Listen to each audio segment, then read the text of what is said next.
Nuevamente, buenos días para todos. Hermanos amados, vamos a la palabra del Señor en Juan capítulo 6. Hoy volvemos a la exposición del libro de Juan. Después de 4 sermones preciosos del libro de los Salmos, hoy venimos al libro de Juan. Juan 6, versículo 30 hasta el versículo 59. Ese será el texto que se estará exponiendo en esta mañana. Y para los hermanos que toman nota, el título de este sermón es Jesús el pan de vida. Sí, así como lo tienen en Reina Valera. Jesús el pan de vida. Dicho esto, hermanos, permítanme introducir el sermón con las siguientes palabras.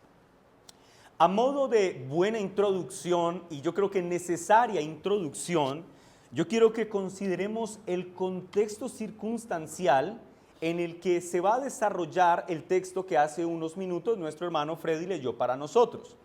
Recordemos que Juan, en el capítulo 6, inicia narrándonos sobre un milagro asombroso. ¿Lo recuerdan? Que el Señor alimenta a una multitud de más de 5,000 personas que le están siguiendo. Luego, después de ese milagro, ocurre otra escena importante, y es que el Señor le dice a los discípulos que tomen la única barca que tenían ellos y vayan atravesando el mar de Galilea o el lago y lleguen a la región de Capernaum. ¿Lo recuerdan? Luego dice el texto que viene una gran tempestad y los discípulos están asustados porque tienen miedo de morir por causa de la tempestad. De hecho, tan fuerte era la tempestad que en un lapso de más o menos 8 horas, marineros experimentados pudieron avanzar algo así como entre 4 y 5 kilómetros. Y después Juan nos dice que de forma asombrosa el Señor llega a ellos caminando sobre las aguas. ¿Recuerdan la escena? Y finalmente Juan de forma explícita dice que una vez el Señor puso sus pies en la barca, ellos aparecieron en Capernaum, es decir, en el puerto de Capernaum. Ahora, ya estando en Capernaum, la escena continúa. ¿Recuerdan a la multitud? La multitud dice, se nos fue el milagrero. Así que dicen, estos fueron para Capernaum, vamos para Capernaum a buscarlo. Y cuando ellos llegan y encuentran a Jesús y le dicen, le dicen, bueno, pero ¿tú qué haces aquí? Si nosotros vimos que solamente los discípulos cogieron la barca. Jesús no responde a la pregunta, pero Jesús los reprende. ¿Recuerdan eso? ¿Y por qué los reprende? Porque los motivos, y este es un punto importante, o ese fue todo el punto que se desarrolló en el sermón anterior de Juan, los motivos que esta multitud, estos hombres y estas mujeres tenían para seguir a Jesús eran motivos incorrectos, porque sus motivaciones eran hipócritas e interesadas. Eso dice Juan 6:26. Me buscáis no porque habéis visto las señales, sino porque comisteis pan y os saciasteis. Tenés la barriga llena y por eso me buscas. Ahora, frente a esta reprensión que Jesús le hace a la codiciosa e hipócrita multitud, la multitud hace algo impensable. Ellos le dicen, ¿quieres nuestro respeto? ¿Quieres nuestra devoción? Está bien, pero para que hagamos eso, tienes que hacernos una señal más grande que la que ya hiciste. Pero él acaba de alimentar a una multitud. Y ellos dicen, bueno, no estamos conformes. Tienes que hacer una señal más grande. Y en el versículo 31, ellos proponen la categoría de señal que quieren ver. Lean conmigo el versículo 31. Juan 6, 31. ¿Estamos ahí, hermanos? Amén. Ellos le dicen, nuestros padres comieron ¿qué? Maná. ¿En qué están pensando? En Éxodo 16, cuando el Señor envió maná para alimentar al pueblo que deambulaba en el desierto. Nuestros padres comieron maná en el desierto, como está escrito, pan del cielo les dio a comer. ¿Qué están haciendo ellos? Mira, es sencillo. Ellos están comparando una cosa con la otra. Ellos están comparando los hechos de Éxodo 16, en donde Dios de manera milagrosa cada mañana alimentó a un pueblo que peregrinaba por el desierto y lo hizo durante 40 años. Y ellos comparan el tamaño de ese milagro con el tamaño que Jesús acaba de hacer y concluyen lo siguiente: el milagro hecho por Jesús es un milagro de categoría inferior. Sí, milagro sí, pero no comparable con Moisés. Esa es la lógica de ellos. Es como si ellos razonaran de la siguiente forma: mira, el milagro de Jesús, ¿cuántas veces ocurrió? Una vez. Pero Moisés nos alimentó por 40 años. El milagro de Jesús alimentó ¿a cuántas personas? Bueno, entre 5,000 y 11,000 personas. Pero el milagro de Moisés, ¿a cuántos alimentó? A toda una nación. Jesús, por su parte, nos dio pan del normalito. ¿Recuerdan que aparte era el pan más barato? El que consumía las personas que menos recursos tenían, el más accesible. Bueno, y ellos dicen, sí, pero Moisés nos dio un pan que descendía del cielo. Por lo tanto, si tú, hombre extraño, quieres nuestro respeto y nuestra devoción, entonces tú, noten esto, tú tienes que hacer un milagro más grande que el que hizo Moisés. Esta es la, vamos a decir, prueba que estos hombres acaban de presentarle a Jesús para que si él quiere la devoción y el respeto de la multitud, entonces él tiene que cumplir con esto. Y yo quiero que ustedes observen con atención lo siguiente, hermanos, que todo esto ha sido contexto, pero esto que voy a decir va a ser un punto esencial que les pido estén muy atentos, porque en esto vamos a ir desarrollando el sermón. Para estas personas que están poniendo a prueba a Jesús, el maná representaba la fuente de su sustento. El maná fue lo que físicamente mantuvo vivo al pueblo que trasegó durante 4 décadas por un desierto. Pero lo que Jesús va a hacer en este texto, mis hermanos, es demostrar que el maná que el pueblo comía no era más que escuchen esta palabra, un tipo que apuntaba a un antitipo.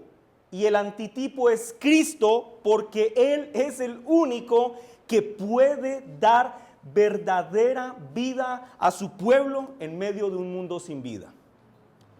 Y esto puede sonar un tanto tipo, antitipo. Ya voy a explicar los conceptos, hermanos. Pero en otras palabras, para concluir este punto, Jesús, en toda esta gran sección que acabamos de leer, se va a presentar frente a esa multitud, y escúchenme, hermanos, frente a nosotros también, como la única esperanza real que tienen los hombres muertos en delitos y pecados y que viven en un mundo caído y sin vida. Él es la única esperanza real para que los hombres reciban vida y sustento eterno. Y con el objetivo de entender este punto que acabo de mencionar, vamos a dividir nuestro texto en 3 partes, en 3 grandes puntos.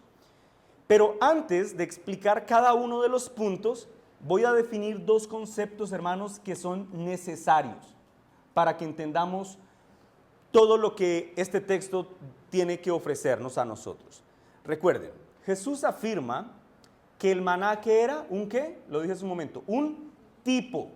Ahora, ¿qué es eso de tipo? ¿Qué significa que el pan, porque recuerden que Jesús llama al maná, también lo llama pan, que descendió del cielo? ¿Qué significa que ese maná o ese pan sea un tipo?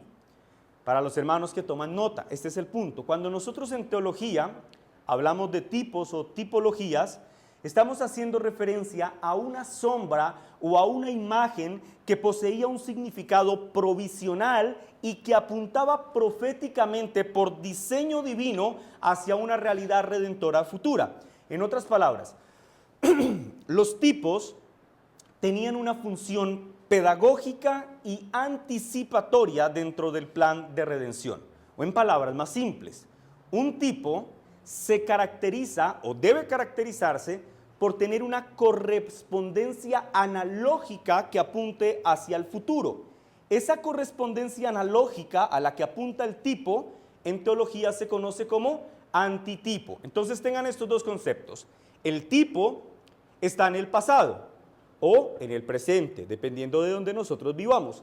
Y el antitipo es la correspondencia analógica de este tipo, pero que está ¿en dónde? En el futuro. De hecho, la Biblia constantemente habla de los tipos y de los antitipos y constantemente los está contrastando para que nosotros entendamos que el tipo es diferente del antitipo.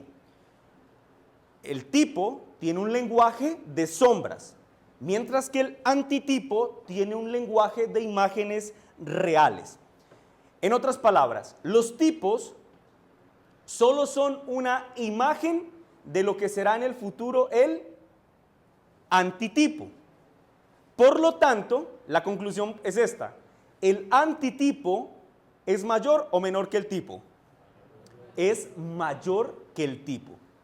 Y yo sé que esto puede sonar un poco extraño, el concepto, pero hermanos, yo considero que aprender esto es muy importante para lo que ustedes van a ver ahorita que estudiemos el texto.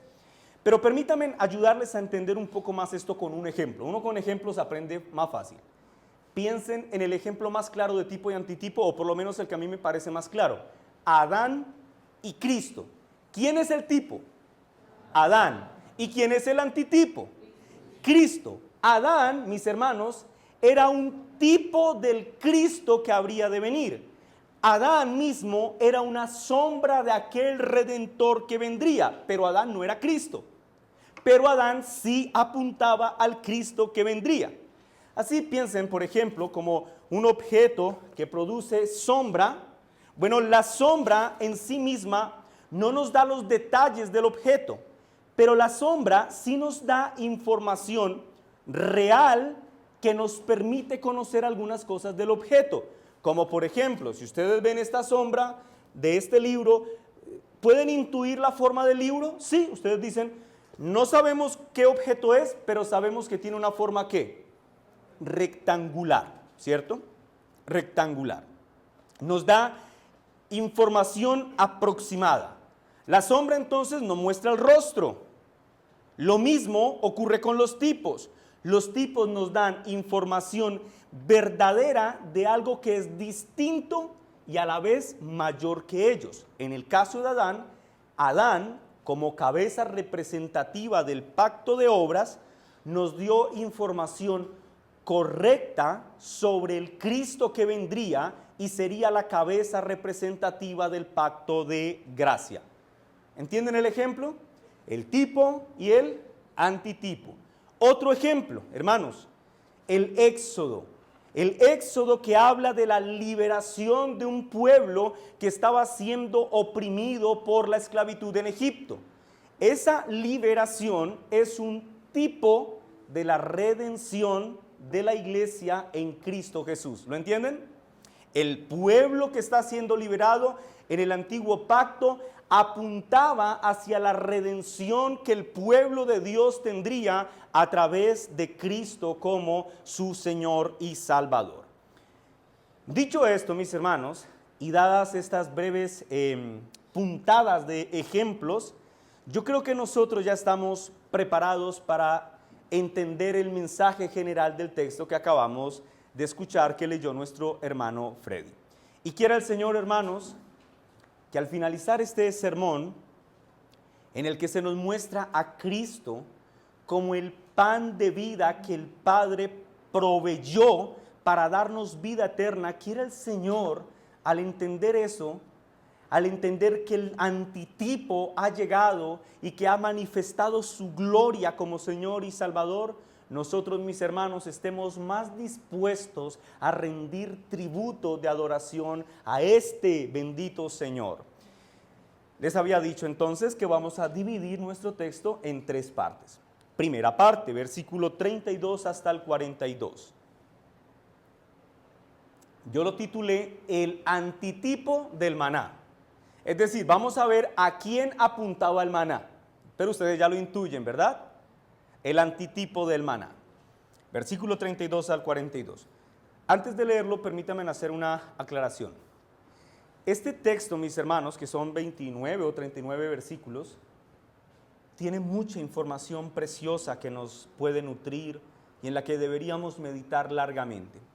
Pero mi objetivo en este sermón no es ocuparme de todos los bellos detalles que tiene el texto. Es decir, es como que estamos frente a un bosque y yo lo que quiero en este sermón es animarlos a que consideremos la hermosura del bosque y no la hermosura individual de los árboles, ¿ok? O sea que esto es un comentario general del texto. Ya he aclarado esto, entonces leamos el versículo 32 en adelante. ¿Estamos listos? Dice la palabra del Señor. Recuerdan que ellos lo han puesto a prueba, ¿cierto? Una señal más grande que la de Moisés. Y Jesús les dijo, de cierto os digo, no os dio Moisés el pan del cielo, porque ellos decían que Moisés era el que se los había dado. Mas mi Padre os da, ¿qué? El verdadero pan del cielo. Porque el pan de Dios es aquel que descendió del cielo y da vida al mundo. Y ellos le dicen, versículo 34, Señor, danos siempre ese pan. Así como la mujer samaritana que le dijo, dame de beber. Yo quiero esa agua que no da más nunca sed. Bueno, ellos le dijeron, nosotros queremos ese pan que llene nuestro estómago y nunca más tengamos hambre. Versículo 35, esta es la clave. Jesús les dijo, yo soy el pan de vida. El que a mí viene nunca tendrá hambre. El que en mí cree no tendrá sed jamás. Mas os he dicho que aunque me habéis visto, no creéis. Todo el que el Padre me da vendrá a mí, y el que a mí viene no le echo fuera. Porque he descendido del cielo no para hacer mi voluntad, sino la voluntad del que me envió. Y esta es la voluntad del Padre, el que me envió, que de todo lo que me diere, no pierda yo nada, sino que lo resucite ¿cuándo? En el día postrero. Esta es una referencia a la segunda venida de Cristo y al juicio final. Versículo 40. Y esta es la voluntad del que me ha enviado, que todo aquel que ve al Hijo y cree en Él tenga vida eterna, y yo lo resucitaré nuevamente en el día postrero. Ahora mira la reacción de esta multitud. Murmuraban entonces de Él los judíos porque había dicho, yo soy el pan que descendió del cielo, y decían, ¿no es este Jesús el hijo de José, cuyo padre y madre nosotros conocemos? ¿Cómo pues dice este, del cielo he descendido? Ok, noten lo que acaba de pasar acá. La multitud ha puesto a prueba a Jesús, y Jesús, en una muy breve expresión, acaba de aniquilar el argumento de los judíos. Ellos quisieron contrastar a Jesús y a Moisés, y Moisés dice, es que no cabemos en el mismo, y Jesús les dice, es que no cabemos en el mismo reglón. No hay forma en que lo comparen a él y a mí. ¿Por qué? Porque Moisés fue un instrumento que Dios utilizó, pero el que verdaderamente proveyó el maná para el pueblo en el desierto no fue Moisés. ¿Quién fue? El Padre que está en los cielos, dice el Señor. Pero sobre todo, lo que enfatiza el Señor en este punto es que el maná no era más que un tipo, una sombra que apuntaba hacia una sustancia en el futuro, el antitipo. El maná que los alimentó en el desierto apuntaba hacia el verdadero pan de vida que es Cristo. Eso es lo que les está diciendo. Yo soy, les dice, el pan de vida. Pero como queda demostrado en el versículo 34, ellos no entienden. No entendieron el significado espiritual de las palabras de Jesús y les dicen, bueno, entonces denos siempre ese pan para que no tengamos hambre. Es decir, danos esa clase de alimento físico para que nosotros quedemos tan saciados que ya nunca más te volvamos a pedir nada. Y frente a la ceguera de estos hombres, el Señor de manera explícita les dice en el versículo 35, leámoslo todos. ¿Qué les dice? Yo soy el pan de vida. El que a mí viene nunca tendrá hambre, y el que en mí cree no tendrá sed jamás. Noten esto, hermano, de manera explícita, el Señor les explica a estos hombres que el maná tenía un propósito sustentador, y ahora Él está diciendo que Él es el cumplimiento de ese propósito sustentador. En otras palabras, Jesús se define a sí mismo como el alimento que desciende de los cielos para impartir vida espiritual y sustento a todos los que confíen en Él. De hecho, el Señor afirma para esta multitud y para nosotros que estamos escuchando este sermón, que el que va a Él nunca más tendrá hambre, y que el que cree en Él jamás tendrá sed. ¿Escuchaste eso? Que el que va a Cristo no tendrá más hambre, que el que cree en Él nunca más tendrá sed. Bueno, dándonos a entender lo siguiente, hermanos, que toda necesidad espiritual que un hombre pueda tener solo puede ser plenamente satisfecha en Cristo. Y que si un hombre o una mujer quiere la satisfacción de esas necesidades espirituales, debe hacer una cosa: poner su confianza en Cristo como su Señor y como su Salvador. Ahora, me parece muy interesante un detalle que hay en este texto. El Señor dice que va a haber un grupo de personas a las que Él va a saciar espiritualmente de forma plena. No hambre, no sed espiritual. Él los sacia, ¿cierto? Pero noten un detalle. ¿Quiénes son los que serán saciados? Esos quienes hacen una acción. ¿Cuál es la acción de estos hombres? El versículo 35 dice: yo soy el pan de vida. Aquí está la clave. ¿El que qué? El que viene a mí. ¿Notan la acción de la criatura? Se desplaza, va a Cristo. En otras palabras, Jesús está definiendo a los que creen en Él como los que van a Él. ¿Entendiste eso?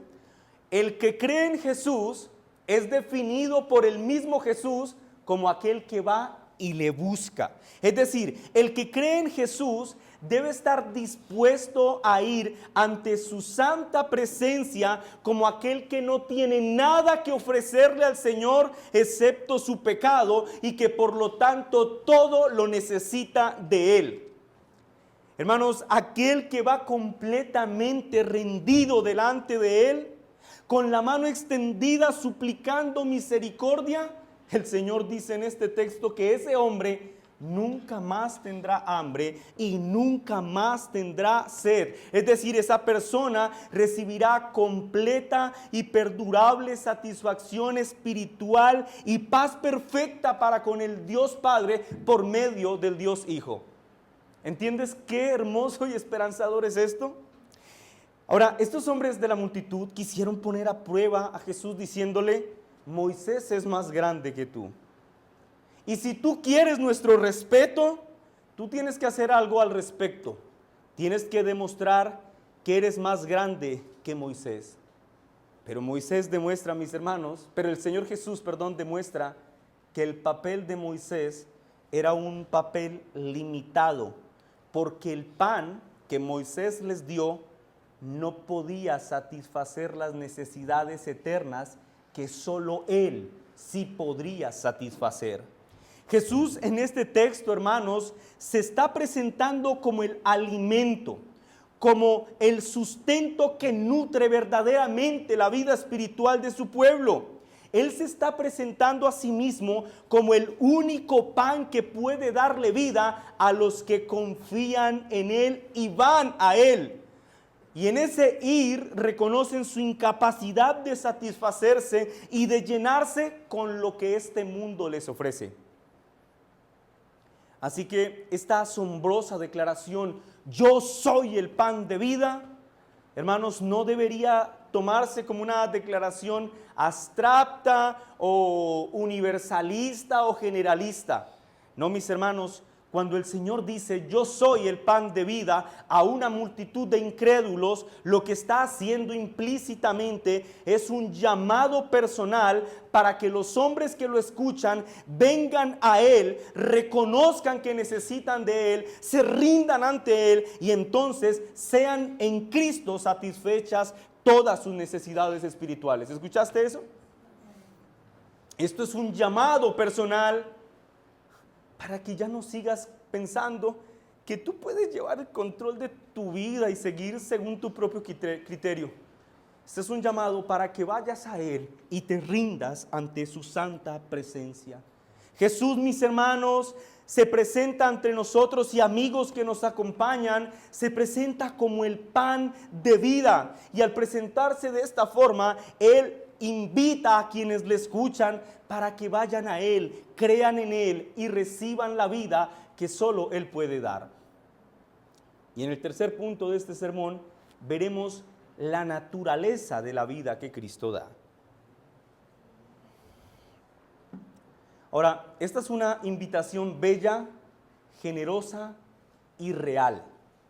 Pero frente a esta bella, generosa y real invitación que hace la multitud, dice: oh sí, Señor, mereces toda nuestra adoración. Él promete sustentarlos en esta vida, promete resucitarlos en el día postrero. Pero ¿qué hacen estos hombres? Toman el camino de la insensatez y deciden murmurar en contra del Señor. Versículo 41. Murmuraban entonces de él los judíos, porque había dicho: yo soy el pan que descendió del cielo. Y decían, noten el tonito, ¿no es este Jesús el hijo de José, cuyo padre y madre nosotros conocemos? ¿Cómo pues este dice: del cielo he descendido? Estos hombres, mis hermanos, se acercaron a Jesús con un argumento elaborado según su propia sabiduría. Bueno, si quieres nuestra adoración, demuestra que eres más grande que Moisés. Pero el Señor ha destruido sus argumentos. ¿Y qué hacen estos hombres? Ahora se obstinan en contra de Jesús y murmuran en contra de él. En el original, la expresión que aparece en el griego, murmurar, hace referencia a bajar el tono de voz para hablar con desprecio. ¿Sí entienden lo que está pasando?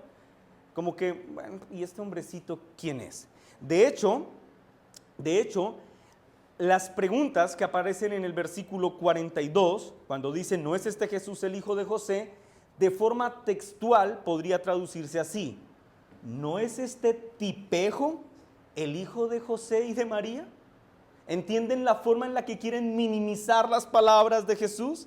Pero consideren esto conmigo, hermanos. Estas personas que están diciendo: ¿y este tipejo quién se cree? Esas mismas personas hace menos de 24 horas que habían recibido sanidades de parte de Jesús. ¿Recuerdan que él había estado sanando a los enfermos de la multitud durante todo el día? Y luego lo vieron multiplicar los panes y los peces para alimentar a casi 11,000 personas. Y ahora ellos están diciendo: ¿este hombre qué? Ahora, en el corazón de estos hombres, Jesús es digno de menosprecio y de burla. Pero sobre todo, noten la gravedad de la infamia de estos hombres. Ahora, ellos empiezan a considerar a Jesús como culpable de blasfemia. Y recuerden, hermanos, que la blasfemia dentro de este contexto en el que se desarrolla esta historia era un pecado o era una acción delictiva tan fuerte que merecía la muerte. Ellos preguntan: ¿cómo pues dice este: del cielo he descendido? Esta es la acusación velada que ellos están haciendo, diciendo: blasfemo. ¿Les parece despreciable la actitud de estas personas? Yo creo que todos deberíamos decir sí. Pero escúchenme con atención, hermanos. La actitud despreciable y escandalosa de estos hombres en realidad es una muy buena forma de ejemplificar el corazón de cualquier incrédulo. Es así como obra el corazón de cualquier incrédulo. El incrédulo gusta de un Jesús que tenga su estómago lleno. El incrédulo no tiene problema con un Jesús que prometa una cuenta bancaria robusta. Un incrédulo no tiene problema con un Jesús que prometa estabilidad emocional, la famosa paz mental. El incrédulo no tiene problemas con un Jesús que prometa estabilidad sentimental o que prometa estabilidad laboral o mejor aún, estabilidad política. Pero esos mismos hombres están muy pocos dispuestos a saber de aquel Jesús que dice de sí mismo que es el pan de vida que satisface todas las necesidades espirituales de los hombres. Esto me lleva al segundo punto de mi sermón. Versículo 43 al 52. En el primer punto entonces vimos que Jesús es el antitipo del tipo. ¿Cuál era el tipo? El maná. ¿Y quién es ese antitipo? Jesús, porque Él es el que sustenta con vida a su pueblo en medio de un mundo muerto. Ahora, en el segundo punto, yo lo titulé el tipo inferior al antitipo. Y aquí vamos a mostrar la superioridad de Jesús a cualquier sombra que hablara de él en el Antiguo Testamento. La superioridad del antitipo sobre el tipo. Bueno, aunque yo la titulé el tipo inferior al antitipo. Versículo 43. ¿Estamos allí, hermanos? Dice la palabra del Señor. Respondió Jesús y les dijo: no murmuréis entre vosotros. Ninguno puede venir a mí si el Padre que me envió no le trajere. Y yo, noten esta referencia tan constante, ¿y yo qué? Le resucitaré en el día postero. Escrito está en los profetas y serán todos enseñados por Dios. Así que todo aquel que oyó al Padre y aprendió de él, viene a mí. No que alguno haya visto al Padre, sino aquel que vino de Dios. Este ha visto al Padre. De cierto os digo, el que cree en mí tiene vida eterna.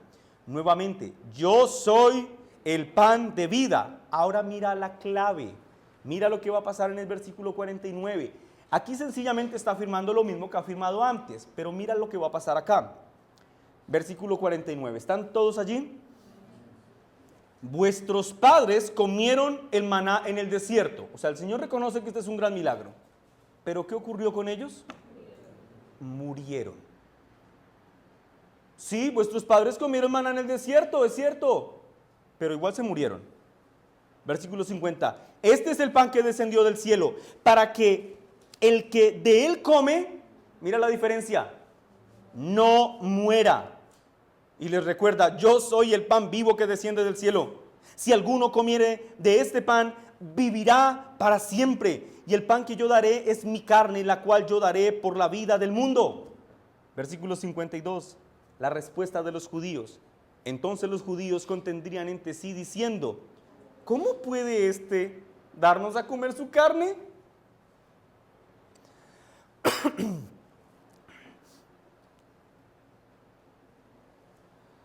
¿Cómo finalizó la escena anterior? Con dos preguntas despectivas en relación a Jesús. Ahora, noten que el texto dice: y respondiendo Jesús.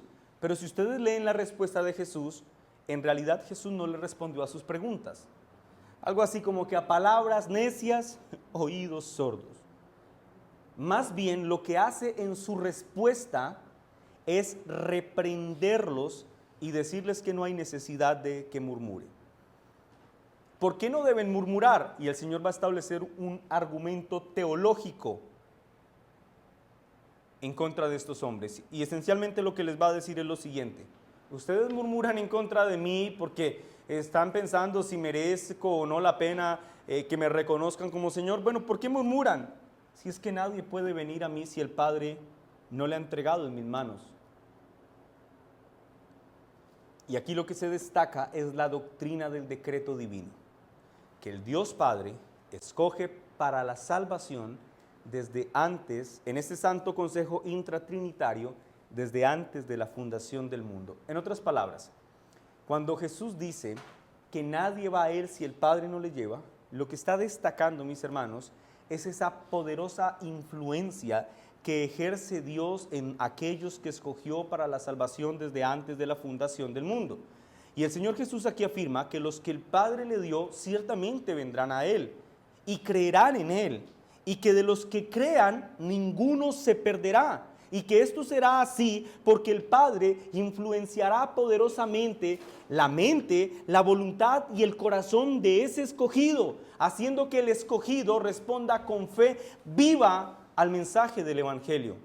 Y esto, mis hermanos, entre otras cosas, explica por qué nadie va a perder nunca la salvación. Porque aquel que ha sido escogido verá cómo el Dios de gracia persevera en él para que él persevere en el Dios de gracia. En otras palabras, hermanos, Jesús está afirmando que la gracia divina siempre triunfa y nunca pierde. Hermanos, nada ni nadie puede frustrar los propósitos divinos. Una vez el Padre se determina a salvar, el Padre salvará a través del Hijo. Pero una vez hechas estas afirmaciones, el Señor vuelve al asunto del maná. Y Él les dice que en efecto los padres que trasegaron por el desierto fueron alimentados por maná, pero que el maná no era más que un tipo que apuntaba a un antitipo. Y lo que esencialmente afirma es que ese tipo, el maná, al ser una sombra del antitipo, entonces tiene que naturalmente ser inferior. Él dice, vuestros padres comieron maná en el desierto, pero ¿qué pasó con ellos? Se murieron. Pero si comen de mi carne, entonces vivirán para siempre, eternamente. ¿Ven el contraste que él va a hacer? Él dice, ustedes se alegran por el maná, pero el antitipo es superior al maná. Es como si él les dijera, a diferencia del maná que los sustentó momentáneamente, el que coma de mí, es decir, el que se apropie por la fe de mí, esa persona nunca morirá, aunque muera. Comer a Cristo, mis hermanos, en este contexto, no es una expresión literal, ¿no? Eso sería canibalismo. Comer a Cristo en este contexto significa aceptarlo, apropiarse, asimilarlo. En otras palabras, creer en Él. Y lo que el Señor está afirmando es que por más de que las personas coman maná, finalmente todos morirán. Pero que el que se apropie de Él por la fe, esa persona vivirá por siempre. De hecho, aquí va a agregar un ingrediente adicional a toda la información que ya hemos recibido. Él dice que el pan que Él da es su propia carne. Esto es una referencia al sacrificio que Él realizaría en la cruz para dar vida al mundo muerto en delitos y pecados. El Señor, mis hermanos, de una forma misteriosa para ellos, anuncia su muerte en la cruz, indicándonos e indicándoles a ellos que a través de su muerte, a través de la humillación que recibiría en el contexto de esa muerte, a través de ese sacrificio, Él daría vida eterna a todos los que confíen en Él. En otras palabras, creer en Cristo, hermanos, escuchen esto con mucha atención. Creer en Cristo significa aceptar a Cristo como aquel que fue crucificado para nuestra salvación y que resucitó de entre los muertos para certificar que Él es realmente el Hijo de Dios. Y que quienes pongan su confianza en ese que se sacrificó y resucitó de entre los muertos, aunque mueran, realmente no morirán. Y estas palabras yo sé que deben ser confrontantes para algunos, especialmente para aquellos que buscan la satisfacción terrenal a toda costa. Estas palabras deben confrontar a todos aquellos que viven solamente para satisfacer sus estómagos, es decir, para aquellos que viven para satisfacer sus placeres carnales a través de lo que sea, a través del dinero, a través de una adicción, a través de una relación sentimental o a través de cualquier cosa que no sea Cristo. Pero escúchame con mucha atención esto. Toda presunta satisfacción que tú puedas encontrar por fuera de Cristo no es más que un espejismo engañoso. Toda presunta satisfacción que tú puedas encontrar por fuera de Cristo no es más que un espejismo engañoso. Que cuando llegues sediento a ese espejismo, ¿sabes lo que te ofrecerá ese espejismo? Polvo de arena ardiente, que te hará estar más sediento y más hambriento que al principio. Oh mi amigo, pero si tú te apropias de Cristo por medio de la fe y haces de Él tu Señor, entonces no morirás de hambre ni de sed. Y cuando yo digo que no morirás, digo que plenamente no morirás. Porque por medio de Cristo, aunque tus días en la tierra se terminen y desciendas al sepulcro, debes tener la certeza que, como lo ha indicado este texto en 5 oportunidades, Cristo te resucitará en el día postrero. No morirás aunque mueras. Así que, mis hermanos amados, hacemos bien en decirle a nuestros corazones que las ventajas y los placeres de este mundo son de muy poca utilidad. Porque aunque dan satisfacción, su satisfacción es meramente momentánea. Pero el pan de vida es tan excelente y es tan nutritivo que el hombre que se alimente de él nunca morirá. Y eso me lleva al tercer y último punto de mi sermón, que yo titulé La vida que da el antitipo. Ya hemos visto que el maná apuntaba a Cristo. Ya hemos visto que Cristo es superior al maná porque da vida. Pero ahora vamos a ver qué clase de vida da Cristo. Versículos 53 hasta el 59. Dice la palabra del Señor. Jesús les dijo, de cierto os digo, si no coméis la carne del Hijo del Hombre y bebéis su sangre, no tenéis ¿qué? Vida en vosotros. El que come mi carne y bebe mi sangre tiene ¿qué? Vida. Pero escuchen el detalle, ¿qué clase de vida? Así es, vida eterna, una vez más, y yo le resucitaré en el día postrero. Porque mi carne es verdadera comida y mi sangre es verdadera bebida. El que come mi carne y bebe mi sangre, en mí permanece. Qué hermoso esto, en mí permanece y yo en él. Como me envió el Padre viviente y yo por el Padre, asimismo, el que me come, él también vivirá por mí. Este es el pan que descendió del cielo, no como vuestros padres comieron el maná y murieron. El que come de este pan vivirá eternamente. Y agrega un detalle precioso Juan, versículo 59. Estas cosas dijo en la sinagoga, enseñando en Capernaum. Van a ver por qué es hermoso el detalle. Si ustedes observan estos versículos que acabamos de leer, en realidad no se ha dicho nada nuevo. El Señor ha hecho esencialmente en esta última sección un buen resumen de todo lo que ha dicho respecto a la enseñanza del pan de vida. Pero antes de hacerle un resumen al resumen, nosotros vamos a escuchar lo que no significa este texto, que me parece importante. Noten que acá el Señor Jesús hace referencia a su carne y ¿a qué? Y a su sangre, dos elementos que menciona acá. Esto, mis hermanos, no es una referencia a la cena del Señor, como algunos piensan. Oh, mira, aquí se habla de la carne y de la sangre de Cristo, o sea que esto es un indicio sacramental. No, mis hermanos, por varias razones. En primer lugar, porque esta escena ocurre antes del establecimiento de la institución. Es decir, antes de que se instituya la cena del Señor como señal del nuevo pacto, está ocurriendo esta escena. Pero en segundo lugar, no hay en este texto ninguna mención hacia un sacramento, ni un solo indicio.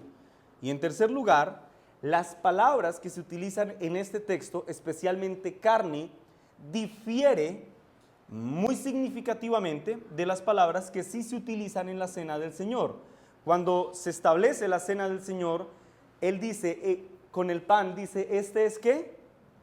Mi cuerpo, no mi carne, mi cuerpo.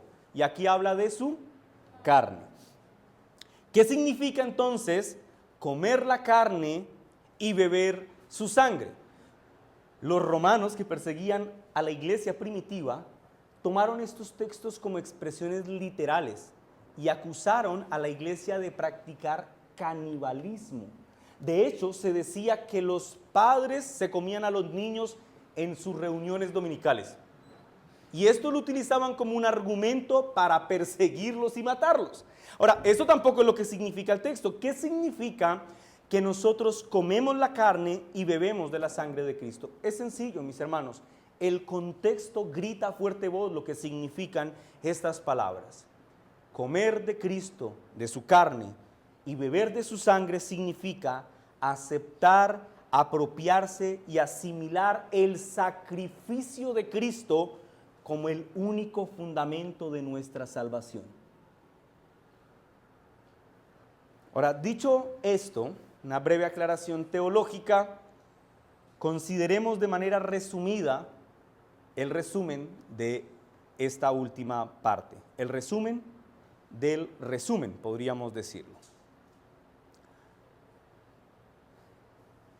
El Señor Jesús en estos últimos versículos esencialmente está asegurando lo siguiente: que quienes se acerquen a Él con una fe viva y se apropien de su vida en un sentido de pertenencia como el único fundamento de su salvación, todos ellos, lo que dice el Señor, es que ellos poseerán vida, pero no cualquier clase de vida, sino la vida eterna. La conclusión definitiva de esta sección entonces es que Cristo Jesús es mucho mejor y muy superior a las sombras y los símbolos. El maná, si ustedes lo piensan bien, no pudo mantener vivo al pueblo que comió de él en ningún sentido. Porque finalmente, ¿qué pasó con todos ellos? Se murieron. Pero el que asimila espiritualmente el sacrificio de Cristo y se aferra a Cristo como su Señor y Salvador, vivirá, pero vivirá por siempre. Y por siempre, hermanos, significa por siempre, por siempre, por siempre, en todo el sentido de su palabra. Es decir, en primer lugar, el cristiano experimenta la vida eterna en el nuevo nacimiento. Pero en segundo lugar, cuando Cristo regrese por segunda vez, si nosotros para ese momento hemos muerto, seremos resucitados e investidos de su gloria, glorificados, para que con ese cuerpo glorificado vivamos eternamente en la presencia de Cristo. ¿Tú entiendes la relevancia de este pasaje? Permíteme hacer una pregunta que te ayude a responder a mi pregunta. ¿Estás comiendo del pan que desciende del cielo o estás alimentando tu corazón con algo distinto? ¿Comes y bebes la sangre de Cristo para la satisfacción de tus necesidades espirituales o comes de los ofrecimientos banales que este mundo constantemente quiere proveerte? ¿Qué alimenta tu alma? Y escúchame, hermano, esta pregunta tiene que ser tomada muy en serio, porque la respuesta que des a la pregunta determinará todo en tu vida eterna. Si tú respondes afirmativamente a Cristo y dices, para mí Cristo es el alimento de mi alma, luego con todo lo que eso implica, porque decirlo es relativamente fácil, pero lo que implica vivir unido a Cristo es obediencia a su palabra. Pero si tú respondes positivamente a esto, tú sabes que lo que espera por ti es la bienaventuranza eterna al lado de Cristo, por siempre y para siempre. Y que nada ni nadie te arrebatará de la mano de Cristo. El Señor Jesús en este texto dice, ninguno de los que el Padre me dio se echó a perder. Pero, si la fuente de alimento con la que hoy nutres tu alma es algo distinto a Cristo, yo quiero decirte con toda responsabilidad que estás caminando hacia el infierno.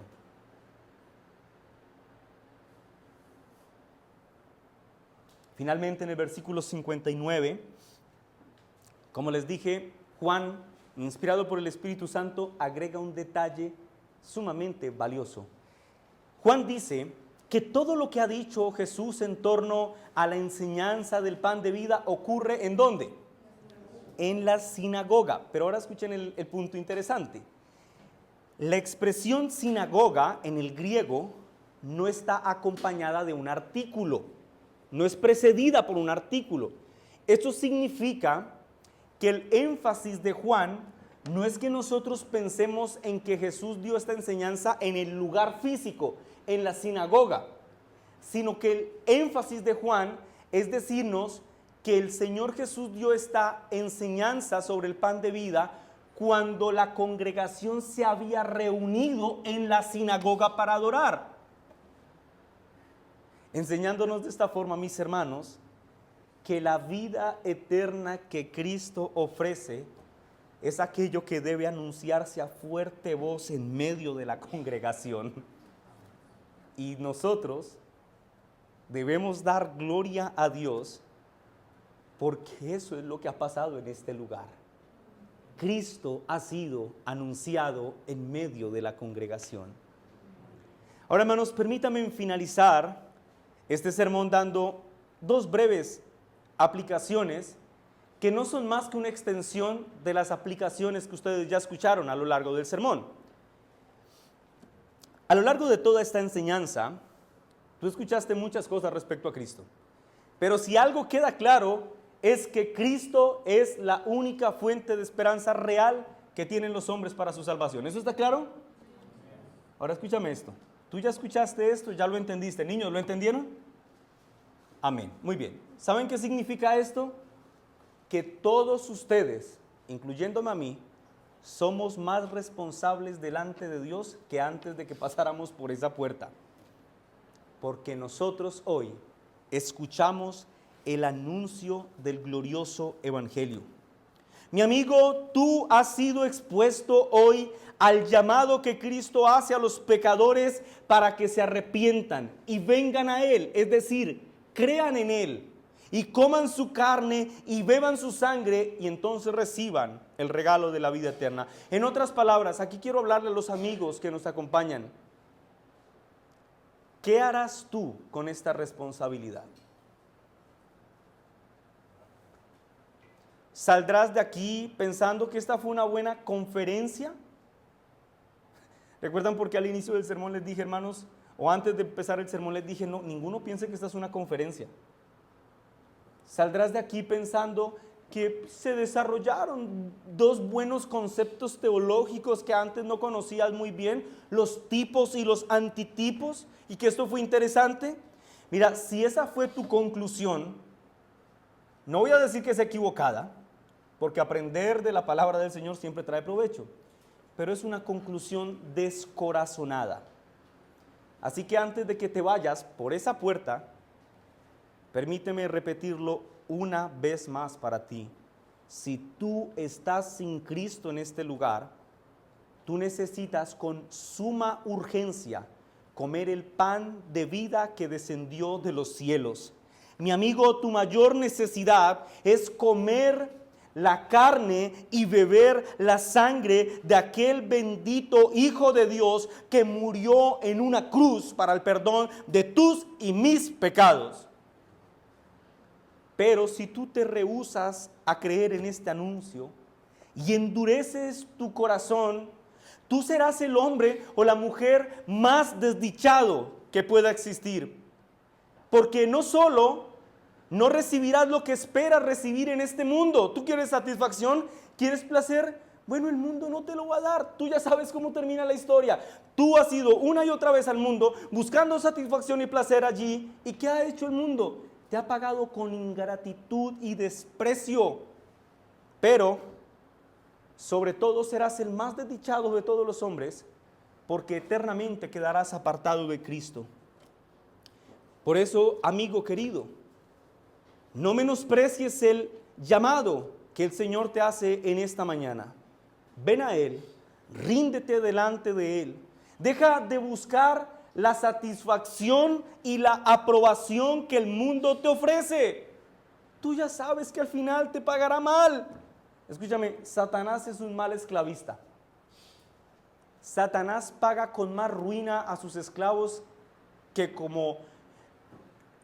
la que ellos tenían inicialmente. Llegan mal y los pone peor. No así con Cristo, mis hermanos. Queridos amigos, no inviertan sus fuerzas en tratar de buscar satisfacción en el lugar equivocado. Más bien, acérquense a Cristo. Reconozcan su insuficiencia, reconozcan la necesidad que ustedes tienen de Él, y entonces les garantizo que ustedes verán cómo el sol de justicia resplandece sobre ustedes, les da gozo y esa satisfacción que el mundo nunca podría darles. Escucha una vez más lo que dice Juan 6:35. Yo soy el pan de vida, dice el Señor. El que a mí viene nunca tendrá hambre, y el que en mí cree jamás tendrá sed. Y ahora quiero finalizar hablándole a los hermanos de la congregación. Hermanos, ustedes han escuchado un sermón en el que se presenta a Cristo como la única esperanza de vida eterna. Y al principio de mi sermón dije que quiera el Señor utilizara esta enseñanza para ayudarnos a entender una vez más que Cristo es ese único camino que puede librarnos de las consecuencias de vivir en este mundo muerto y de nuestra propia naturaleza. Y yo espero eso haya ocurrido con todos nosotros, que nuestros ojos ahora brillen con más admiración al contemplar a Cristo y lo que Él ha hecho por nosotros. Querido hermano, aférrate hoy con más firmeza a Cristo. Hermano, aférrate con más pasión a aquel que murió en una cruz y derramó su sangre y entregó su cuerpo para el perdón de tus pecados. Y a la luz de esta verdad, te animo a que estés impulsado a adorar y a exaltar a Dios, porque Él te permitió comer ya de este alimento celestial, porque Él ya ha librado nuestras almas de la insensatez que caracteriza a los incrédulos. ¿Recuerdan qué hacen los incrédulos cuando el Señor extiende su invitación? Murmuran en contra de Él. Y hermano, escúchame, si tú hoy no eres un murmurador que desprecia la gracia de nuestro Señor Jesucristo, si tú no eres de aquellos que corren tras las satisfacciones temporales que el mundo puede ofrecerte, no es porque tú seas mejor que los incrédulos. No es porque en ti se hallen características ontológicas que te hagan más, como más adecuado para acercarte a Dios. Nada de eso ha pasado porque tú seas mejor. Tú no has comido del pan de vida porque seas mejor persona que los demás. ¿Sabes por qué has comido del pan de vida? Por la gracia de nuestro Señor Jesucristo. De hecho, la Escritura dice que tú dices, yo doy gloria a Dios porque soy un escogido de Dios. Bueno, la Escritura dice que de lo vil y menospreciado, ¿qué hizo Dios? Escogió Dios. Así que, hermano, exalta a Dios por la misericordia que mostró para con nosotros al permitirnos saciar todas nuestras necesidades espirituales y físicas en Cristo Jesús. Amén y amén. Vamos a